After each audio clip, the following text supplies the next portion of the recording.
si Luke Skywalker n'avait pas eu les conseils de Yoda, bien, l'univers serait envahi par le côté obscur de la Force. Puis vous connaissez les Schtroumpfs?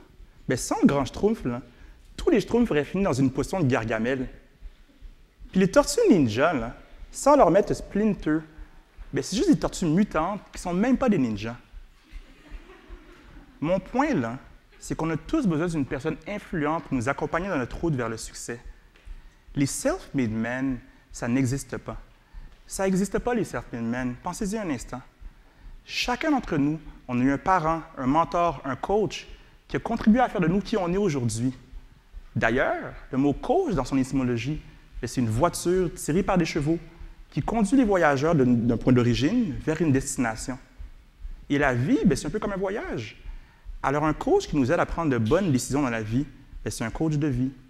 Et si vous devez retenir une chose de ma présentation, c'est que des coachs de vie, il en manque pour nos jeunes en milieu défavorisé, puis il faut commencer à en développer dès maintenant. Histoire à ce sujet-là, à l'été de 2010, je me promène sur Stanley, dans le centre-ville de Montréal, et je tombe sur un de mes amis d'enfance que je connais depuis la garderie. On va l'appeler Richard pour les fins de l'histoire. Que vous le sachiez, après mon cégep, j'ai fait mes études en droit, et je suis avocat depuis 2007. Mais à l'adolescence, Richard et moi, on partageait le même rêve de jouer dans la NBA. Et j'ai évolué dans le monde du basketball québécois depuis 1996, d'abord comme joueur et ensuite comme coach. Et je peux compter sur mes 10 doigts le nombre de joueurs que j'ai vus qui avaient le potentiel de jouer dans la NBA. Bien, Richard, c'est l'un d'entre eux. Richard, à l'âge de 17 ans, il a marqué 50 points dans un seul match de basketball. Mais 50 points, c'est l'équivalent de 5 buts au hockey. Est-ce qu'il y a des Français dans la salle? Oui. Bien, 50 points, c'est l'équivalent de 5 buts au foot. Puis 50 points, c'est encore plus de points que j'ai marqués dans toute ma carrière de basketball. Puis ma carrière a duré 7 ans. Ça, c'est pour vous dire à quel point Richard était talentueux. Ou à quel point moi, je n'étais pas talentueux. Mais dans tous les cas, quand je vois Richard, j'étais content de le voir. Puis je lui demande qu'est-ce qui se passe dans sa vie. Qu'est-ce qui se passe, Richard? Bien, lui, il hésite un instant, puis il me dit d'un ton un peu gêné, « Je suis wanted. Je suis wanted. » Être wanted, c'est une expression pour dire qu'on est recherché soit par la police, soit par des criminels qui veulent notre tête. Vous imaginez le malaise? Bien, je ne lui ai pas demandé c'est laquelle des deux options. En fait, je changé de sujet, poursuivre la conversation pendant quelques minutes, puis on s'est quittés. Et Richard et moi, on ne s'est plus jamais revus. J'ai par la suite entendu dire que Richard n'avait jamais obtenu son diplôme d'études secondaires et qu'il vivait de la criminalité. Laissez-moi vous dire, un avocat qui va au palais de justice pour aller plaider à 9 h le matin, bien, généralement, il arrive un peu plus tôt, vers 8 h 30. Il va à la cafétéria pour aller chercher un jus ou un muffin. Des fois, il révise ses notes de plaidoirie. Il jase avec des confrères qui travaillent pour d'autres firmes d'avocats. Il ne s'attend pas à tomber sur un vieil ami qui fait face à des accusations criminelles. Bien, moi, depuis 2007, ça m'est arrivé 3 fois. 3 fois avec d'autres amis d'enfance qui partageaient la même passion pour le basketball que Richard et moi. Comment c'est possible? Comment ça se fait? On sait déjà que le sport, c'est une activité que les jeunes aiment et qui développe chez eux des saines habitudes de vie. D'ailleurs, le sport étudiant augmente le sentiment d'appartenance face à l'école, puis c'est pour ça que les écoles ont investi massivement dans les activités sportives. Mais pensons à Richard un instant. Lui, il était passionné par le sport. Alors, c'est quoi qui est arrivé? C'est où que ça cloche?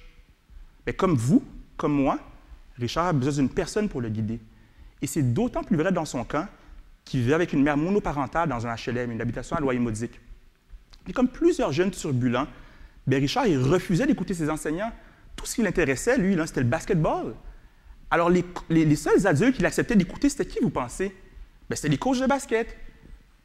La recherche démontre que les coachs sont les adultes les plus influents pour les jeunes athlètes, après les parents. Ça, c'est une emprise qui est énorme. Puis les coachs ont l'opportunité de développer chez les jeunes 4 habilités de vie, reconnues en psychologie sportive. La compétence, la confiance, le caractère, la connexion. La connexion, c'est l'habilité à agir positivement avec les autres, mais également avec les autorités. Je vais vous montrer une vidéo tournée en 2004, alors que j'étais entraîneur d'une équipe de niveau secondaire 1. Dans la vidéo, je coach l'équipe des Blancs. Vous allez voir que le ballon, en fait, sort du terrain et est remis par l'arbitre à l'équipe des Rouges. Observez le comportement d'Alexis, un jeune qui est dans l'équipe des Blancs, numéro 11. Je vais essayer de le pointer avec mon pointeur. On va regarder ça.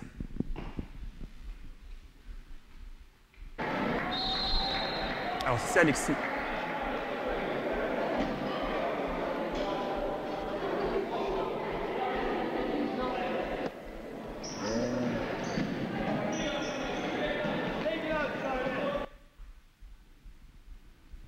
bien là, vous l'avez tous vu chialer contre l'arbitre. Connexion. Mais caractère aussi, parce que vous n'avez peut-être pas remarqué, pendant qu'il chialait contre l'arbitre, là, il continuait à chialer, puis il a arrêté de jouer. Il a abandonné. Il a arrêté de jouer son rôle, et son rôle, c'était quoi?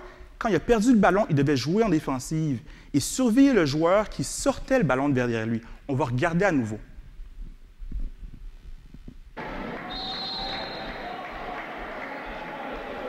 Alors là, c'est Alexis. Encore une fois, il parle contre l'arbitre, il n'est pas content.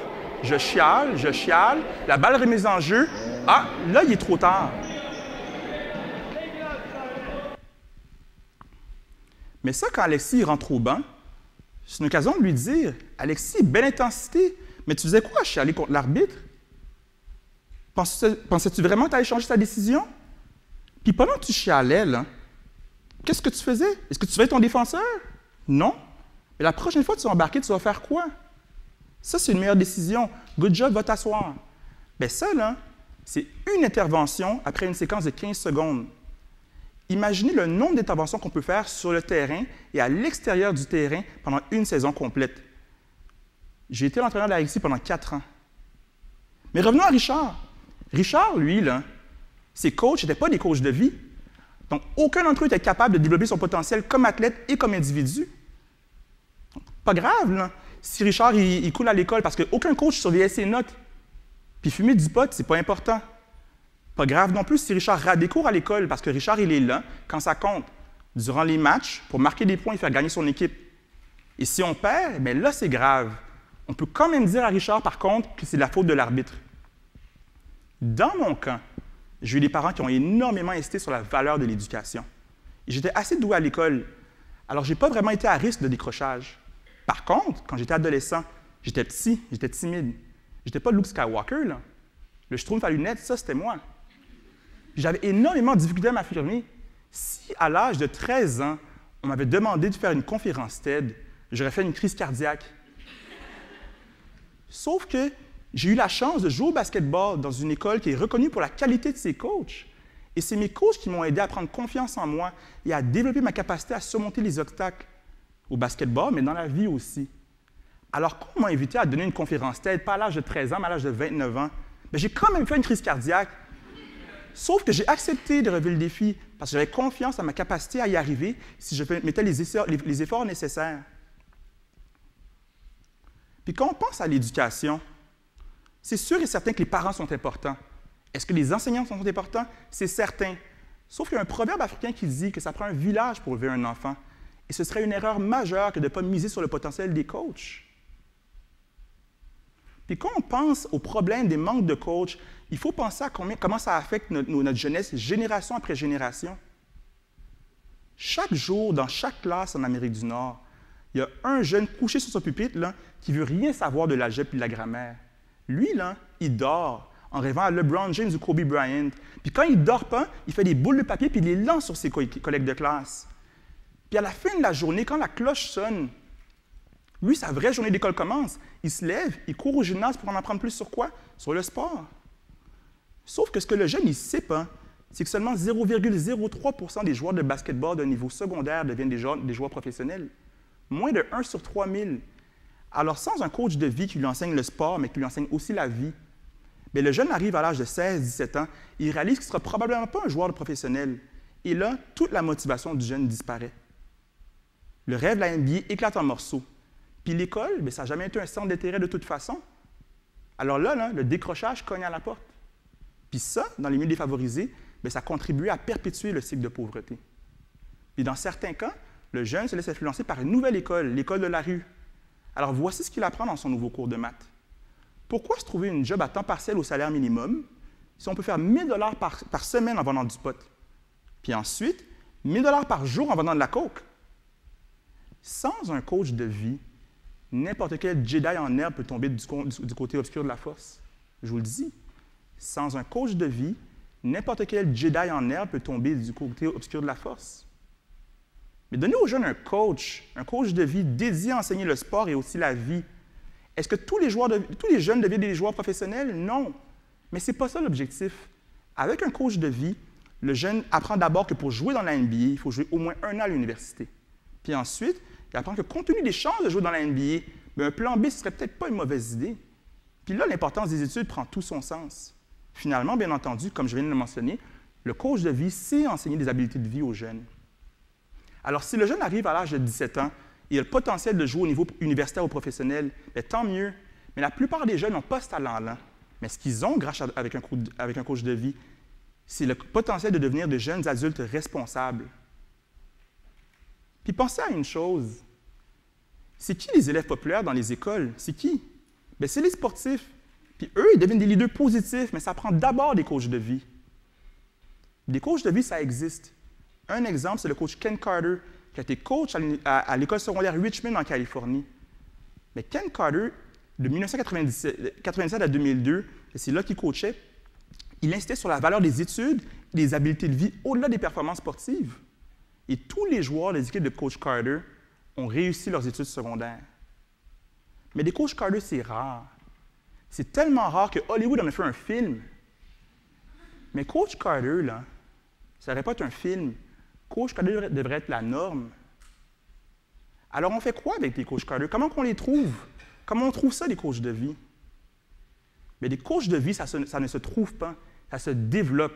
Ça se développe avec un training et une supervision qui permet aux coachs d'apprendre de ses erreurs. Mais malheureusement, les coachs ont généralement peu de supervision et de rétroaction sur leur travail. Donc, l'exemple typique, c'est le jeune de 19 ans qui aime le sport puis qui veut aider son ancienne école en coachant. Alors lui, là, on l'embauche. Sauf que par la suite, on ne supervise pas régulièrement la qualité de son travail. Mais pensez à une chose, ce même coach-là est en charge de 12 adolescents. Levez la main ceux qui ont déjà été adolescents dans leur vie. Là, il n'y a personne qui lève la main, là. C'est un petit problème. Oh, il y en a quelques-uns ici. Bien, il y en a qui ont des diplômes en adolescence. Vous le savez. Vous le savez ce que c'est d'être adolescent. Mais pensez ça, là, 12 adolescents. Puis ce coach-là, là, c'est lui le modèle de ces jeunes-là. Puis on ne lui donne pas de supervision. Le même coach qu'on engage dans un fast-food pour flipper des hamburgers, on lui donne la supervision. C'est absurde, là. Il faut développer des coachs de vie. Puis moi, je le sais, j'ai été coach pendant 9 ans dans une école secondaire. Et j'ai appris en ayant du feedback de mes mentors que j'ai eu comme coach, mais aussi de tous mes collègues avec qui j'ai changé des idées après chaque pratique, après chaque match. Le nombre d'heures que j'ai passé dans des restaurants pour parler de coaching, si j'avais économisé tous les dollars que j'ai payés en souper pour parler de coaching, là, je serais aujourd'hui indépendant de fortune. Mais aujourd'hui, je ne suis pas indépendant de fortune, je travaille pour gagner ma vie, mais plus comme avocat. Depuis 2013, j'ai décidé de quitter mon emploi pour me consacrer à temps plein à Pour 3 points, un organisme que j'ai cofondé en 2011 et qui est mis sur le sport pour soutenir la réussite éducative des jeunes. Et dès cet été, on met en place un programme de développement de coach pour que ces coachs-là soient capables d'enseigner des habiletés de vie, la compétence, la confiance, la connexion, le caractère. Et d'ici 2019, notre objectif, c'est de développer 150 entraîneurs de vie à Montréal en basketball. Et pensez à ça, en moyenne, une équipe compte 12 joueurs, donc ça fait 1800 jeunes qui sont atteints annuellement par année. Annuellement par année, bien entendu. Puis pensez à l'impact si un coach s'engage pour une période de 10 ans. Puis si le modèle de Pour 3 points réussit, bien, il peut être répliqué partout, à Québec, à Toronto, à New York. Puis est-ce que le basketball est une fin en soi? Pas du tout. Le basketball est uniquement un véhicule pour rejoindre les jeunes à travers une activité qui les motive. La notion de coach de vie, elle s'applique à d'autres sports et à toutes les activités qui mettent en relation un adulte influent avec un jeune. Donc, des coachs de vie pour des activités musicales, artistiques, pourquoi pas? Mais pour que ça arrive, il faut réaliser que les activités sportives et parascolaires offrent une opportunité d'enseigner des habiletés de vie qui sont complémentaires à la lecture et l'écriture. Ces habiletés-là, c'est elles qui font de nous de meilleurs individus. Et pour enseigner ces habiletés-là, il faut penser à la qualité des intervenants. Un cours de français ou d'histoire a d'utilité seulement si l'enseignant qui le donne est compétent. Et c'est la même réflexion qu'on devrait avoir au sujet des coachs de vie, des intervenants pour parascolaires et au niveau des activités sportives. Et si jamais on développe des coachs de vie, les jeunes qui vont en bénéficier vont devenir des adultes heureux, en santé et engagés dans leur communauté. En d'autres mots, là, si on développe des Yoda, on va voir des Jedi émerger, puis ils vont être partout dans tous les coins de rue. Donc, grâce aux coachs de vie, des Jedi à Montréal, mais partout à travers le monde, que la force soit avec vous. Merci.